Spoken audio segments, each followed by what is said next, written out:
So now a whole section dedicated to cross products. Before we get to cross products though, I need to remind you about determinants.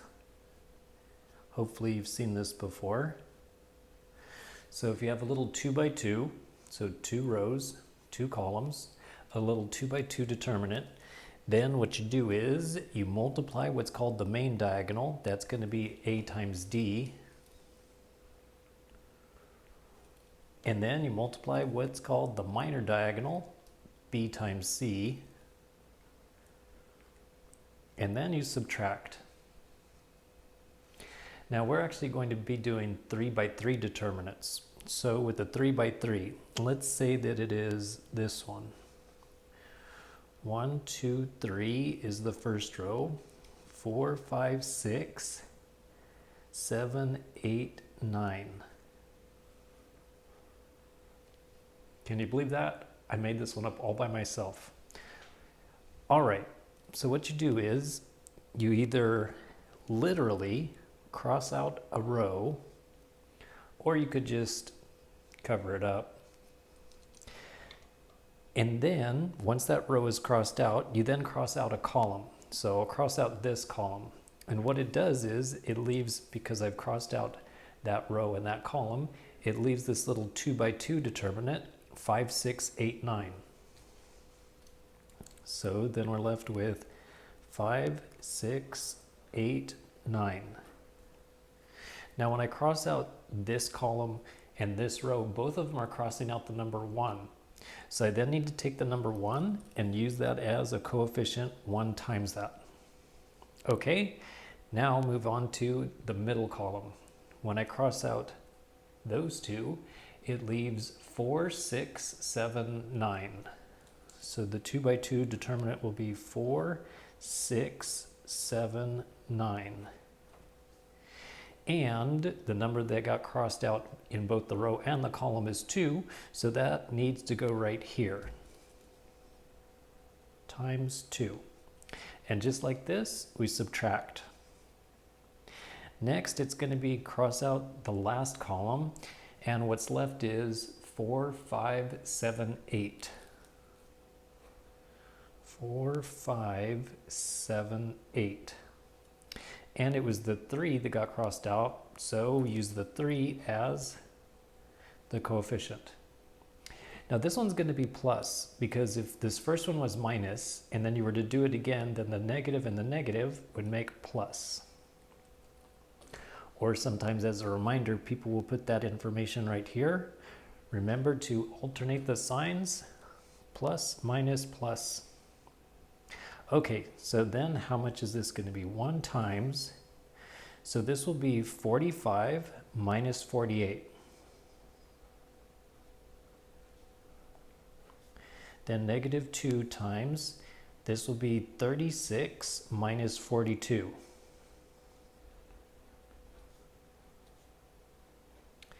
And right here will be 32 minus 35. I'm so glad that Miss Alves taught me to multiply in 3rd grade. So what do we got? This is a negative 3 times 1. This is going to be negative 6 times negative 2, so that's positive 12. And this will be negative 3 times 3 is negative 9. So the grand total, this would be negative 12 with positive 12, so that equals 0. So when you're done with the cross product, you're going to get, when you're done with the determinant, you get a number.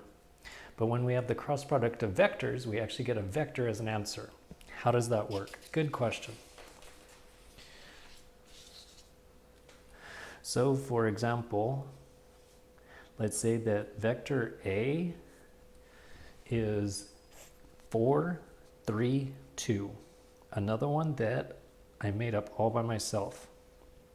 And B is going to be the vector 2, 5, negative 3.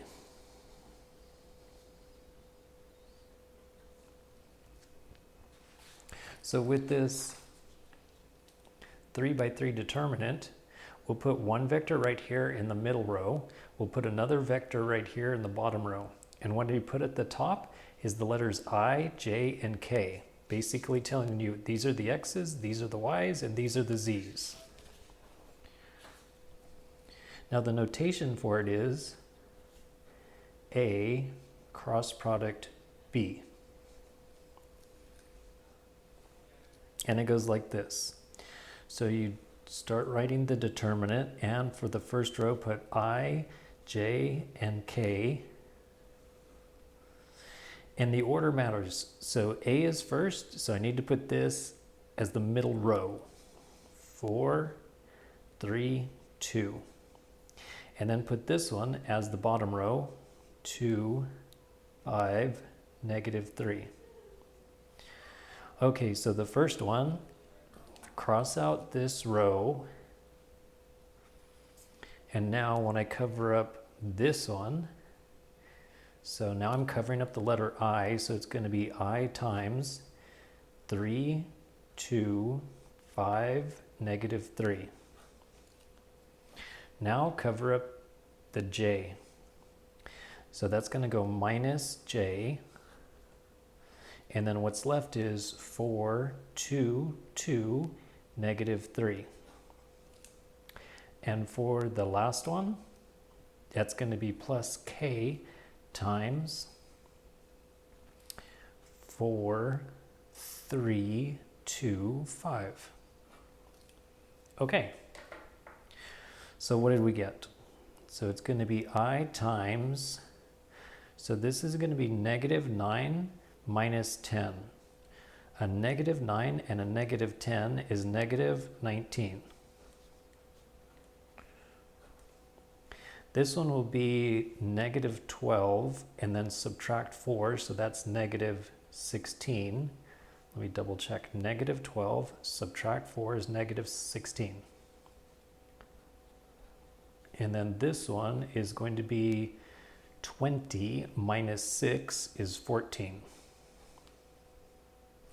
So you could leave it with the I, J, and K, so that would be -19I, negative means positive, 16J, and then 14K, like 14 karat gold. Or you could write it in the component form, -19, comma, 16, comma, 14. Okay, now what is this thing? So let me move this for a moment. Suppose that these are the two original vectors. So this would be the origin right here, and the vectors are going out like that. And you're taking the cross product of one vector with another vector. What it does is it gives you the vector that's perpendicular to those two. Now, the reason that the order matters is because when you cross this one, this is the A, this is the B. So we use what's called the right-hand rule to see, is this pencil, which is perpendicular, is it going up or is it going down underneath the table? Use your right hand. So if this is A and this is B, then we're crossing A into B. And when you go like that, you can see that the thumb is pointing up. If you do it the other way around, then, well, you can't see it, but my thumb is pointing down. So that's called the right-hand rule. It tells you which way the resultant vector is going. But what's most important is it's perpendicular.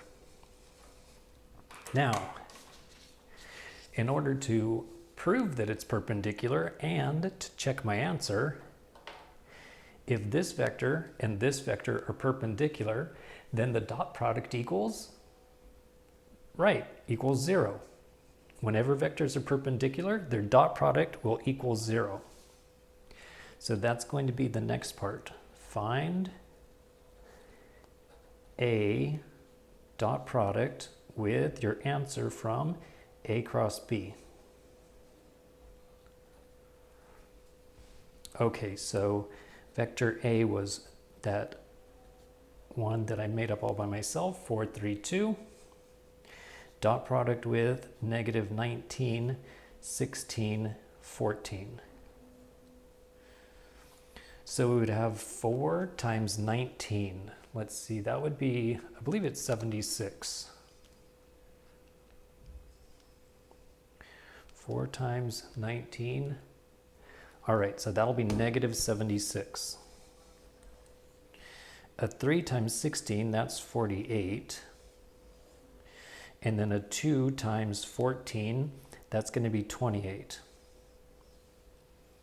So when you put these two together, that would be 60 and 16, so that's 76. Minus 76, sure enough, it equals 0. Exactly like it was supposed to. And if you were to take vector b and do the same thing, you would also get the answer 0, because the cross product is perpendicular to each one of the original vectors. Okay, now on to another idea. So you may remember from the dot product section, if you have this is one vector and this is some other vector, and let's say that theta is the angle in between. So from the previous section, you could go cosine of that angle is equal to the dot product of the A and the B divided by the length of the A and the B. And then you could use cosine inverse to solve for theta. Well, there's another one that's similar, and it goes sine of theta is equal to the length of the cross product divided by the length of each vector. So you could then take sine inverse and then find theta. But this one is also used in a different way. What you could do is multiply both sides by this length of A and B.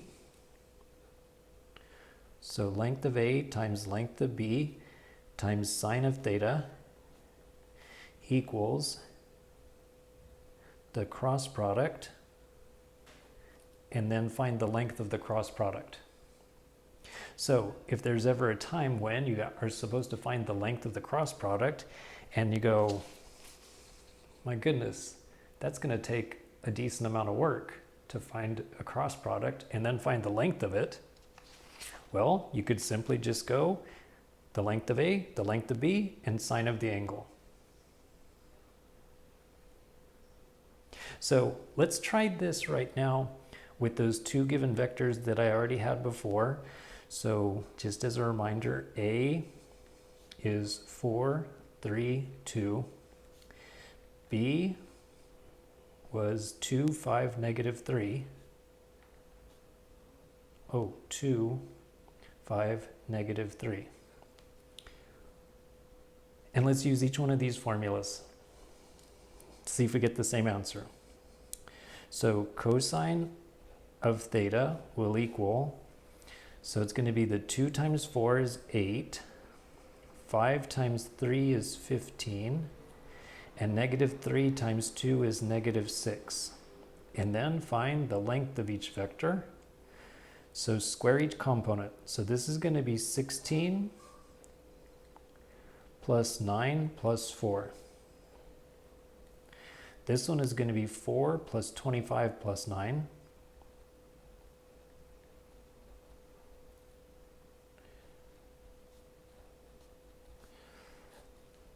Let's see. So this would be 23.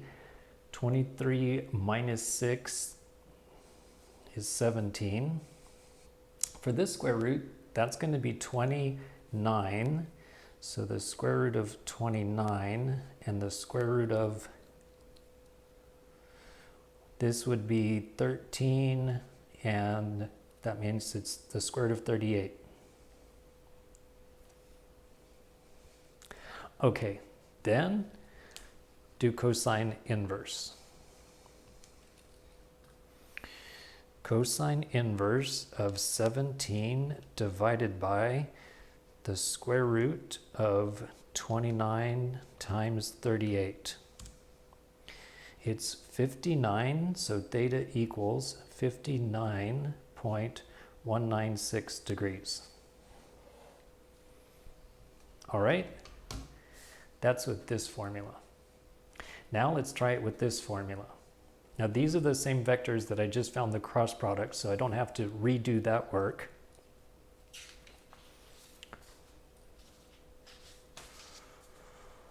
So the formula goes sine of theta is equal to, find the length, and then when I did the work for the cross product, it was negative 19, comma, 16, comma, 14. Find the length of that.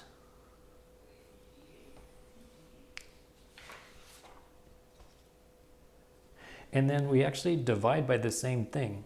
So that was the square root of 29 and the square root of 38.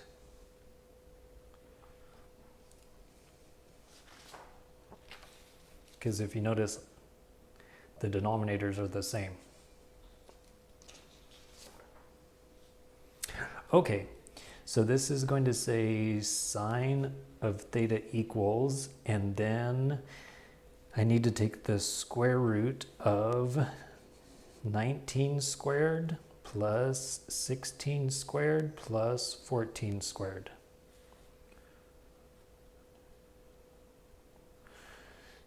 And the numerator looks a lot different than on the last problem. And yet, supposedly, we're going to get the same answer. So, I could now use the calculator and say, all right, this is sine. So now use sine inverse, and then take the square root of 19 squared plus 16 squared plus 14 squared. And then that needs to be divided by the square root of a 29 times a 38. And the answer is exactly the same, 59.196.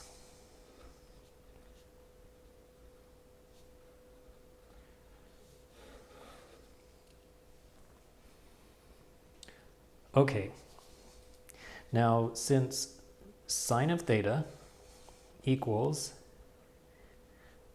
A cross B, find the length, divided by the length of A, the length of B.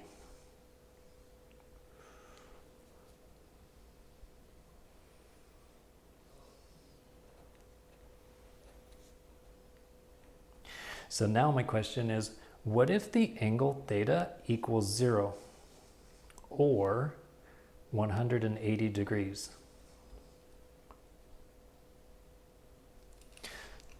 So if you plug in 0, sine of 0 is 0. And, oh, that helps the glare go away, doesn't it? And sine of 180 also equals 0. So that means that this side would equal 0. Now the bottom doesn't equal 0 because that's the length of vectors. So that means we would have 0 equals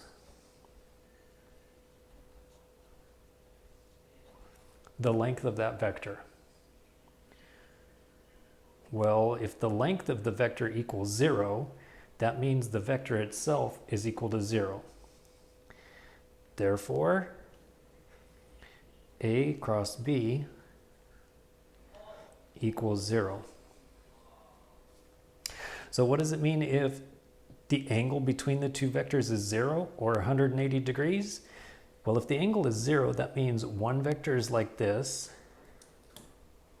and the other vector is like this. So they're going in the same direction. If it's 180 degrees, that means that one vector is going like this, and the other vector is going like this. So this is on the same line, this is on the same line. But keep in mind, the placement of vectors does not matter. You can place vectors, so I can take this red one, and as long as it's the same length and it's going the same direction, it's the same vector. So that means this black one and this red one are parallel. And then these two are also parallel because you could take this red one and then place it right here. And so they're parallel. So the cross product equals 0 if and only if you haven't ever seen the abbreviation, it takes so long to write out the words if and only if, you just abbreviate it with that IFF. If and only if the vectors, A and B, are parallel.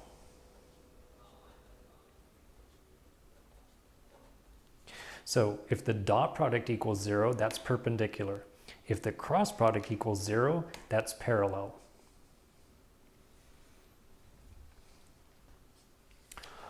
All right, now on to yet another use of cross product.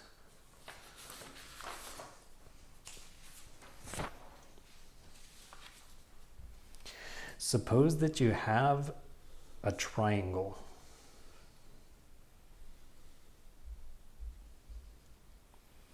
And this is A, right here's B, and right here's C. So how do you find the area? Well, area is equal to 1/2 times the base times the height.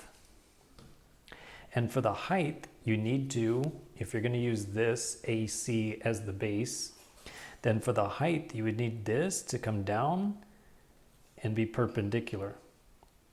So that would be the height. Now to find out what h equals, I could put this is theta right here. And then if I use sine of theta,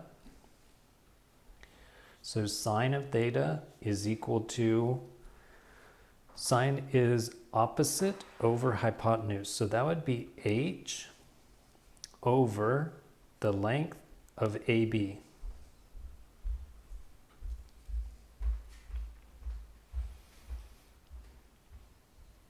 Okay, so using this little area formula right here, that means area is equal to 1/2 times the base, and the base is AC.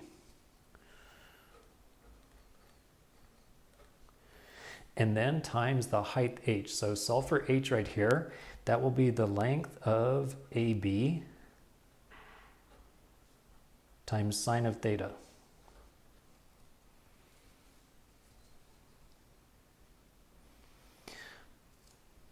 But sine of theta is equal to the cross product divided by the length.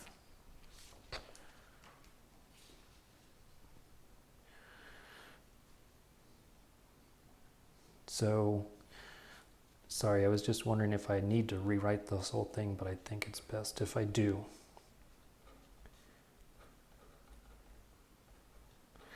So sine of theta is equal to the cross product of the two vectors. So that would be AC cross product AB, and then divided by the length of each one.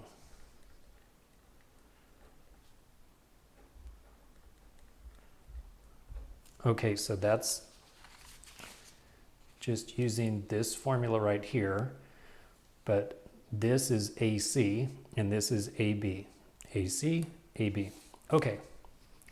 And then notice that this cancels this. This cancels this. So it turns out that the area of a triangle is equal to 1/2 the length of the cross product.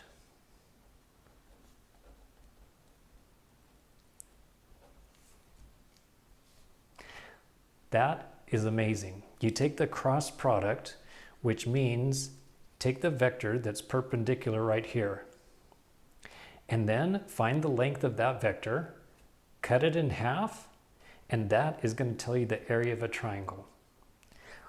Wow, that's amazing. Now, if it's a parallelogram, so that would just mean you extend it like this. Or in other words, take a copy of this whole triangle and put another copy right there. Well, if it's a parallelogram, all you need to do is get rid of this half. So for a parallelogram, it would just be the length of the cross product. All right, well, I took a little break and made an executive decision. So I went to the homework and I found one that says find the area of the triangle. So it says find the area of this triangle, PQR, and you're given just the points. So these are round parentheses, so that means these are points in space. So what I could do is say this is going to be point P, this is going to be Q, and this is going to be R. And when you connect 3 points in space, it makes a triangle. And then to find the area, I'm going to use that formula that you need the cross product of 2 vectors. So I need 2 vectors. I'm going to use this vector going from P to Q, and then this vector going from P to R. So for the vector from P to Q, don't forget that needs to be Q minus P. So -1 minus a -2. So that's actually a -1 and a +2. So that's going to be a 1. And then 0 minus 2, that's -2. And 2 minus -1, that's a +3. Now go from P to R. Now you could have actually done Q to R and Q to P, or R to Q and R to P, and at the end you'll end up with the same answer. But you just need to pick one point and then point to the 2 other points and find those vectors. All right, then from P to R, so that would be 0 minus a -2, so that's +2. And then -1 and minus a, -1 minus a 2 is a -3. And -2 with a subtract this so it becomes a +1, that leaves -1. Okay, so then do the cross product. So I'll need the I, J, and K. And then this one, 1, -2, 3, and then this vector, 2, -3, -1. So that'll be I times, so this is, you know what, you can skip writing this part and you can just go right to the arithmetic. So I'm going to skip that part. So this is +2 and then minus a -9. So +2 and then minus a negative means plus a 9. All right. Then cover up this one. So it'll be minus j, and then this will be -1 and then -6. So -1 and -6 is -7. And then this one, that will be -3 and then minus what becomes a +4, minus a -4 becomes a +4, and 4 minus 3 is 1.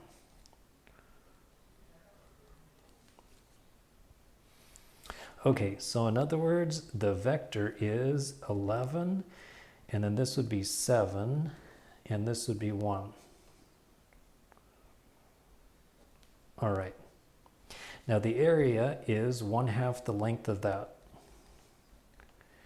And for the length, you go the square root of 11 squared plus 7 squared plus 1 squared. And so that's going to be an 11 squared plus 7 squared plus 1 squared is 171. And that, I believe, could be divided by 9. Okay. So it's 1/2 the square root of 171, but in the directions it said give an exact answer using radicals as needed. And so that's the reason that I divided by 9. So it is 9 times 19. So that means my answer would be 3 over 2 radical 19. That would be the area.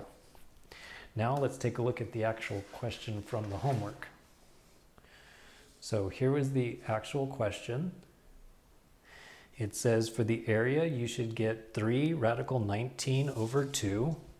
So that is what I got. Find a unit vector that's perpendicular to this plane. Well, I know that the cross product is perpendicular. And then unit vector means that the length equals 1. So if you look at the vector that I got, this vector, actually right here at point P, it would be perpendicular to that triangle. But this is not a unit vector.